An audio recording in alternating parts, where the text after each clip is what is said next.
இன்றைக்கான தேவனுடைய வார்த்தை, கர்த்தர் துணை நிற்பார்.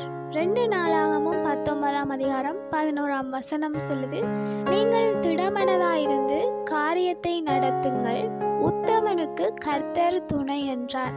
அதாவது எங்களுடைய வாழ்க்கையில நாங்கள் செய்கிறதான காரியங்களோட தேவன் கூட இருக்க வேண்டுமாக இருந்தால் நாங்கள் உத்தமர்களாக இருக்க வேண்டும். அதாவது சுத்த இருதயம் கொண்டவர்களாக இருக்க வேண்டும்.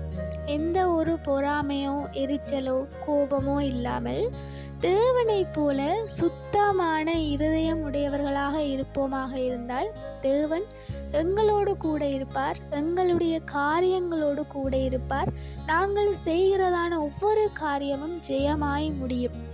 அப்படி எந்த ஒரு மாசு மறுவும் இல்லாமல் நாங்கள் சுத்த இருதயத்தோடு இருந்து எங்களுடைய காரியத்தை நடத்துகிறோமே ஆக இருந்தால், இந்த வசனம் சொல்லுது, நீங்கள் திடமனதாய் எங்களுடைய காரியத்தை நடத்துங்கள், உத்தமனுக்கு கர்த்தரே துணையாய் இருப்பார். ஆகையால் எங்களுடைய வாழ்க்கையில் நாங்கள் செய்கிற ஒவ்வொரு காரியத்திலும் தூய்மை இருக்க வேண்டும்.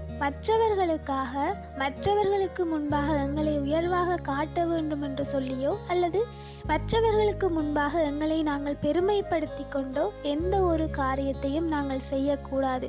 அப்படி செய்தால் அந்த காரியத்தோடு கூட தேவன் துணை இருக்க போகிறது இல்லை. எங்களுடைய வாழ்க்கையில் எங்களுக்கு தருகிறது எல்லாமே தேவன் மாத்திரம்தான். ஒரு விஷயத்தை தேவன் எங்களுக்கு தருகிறாராக இருந்தால் அதை குறித்து நாங்கள் எந்த விதமான பெருமையும் கொள்ளக்கூடாது.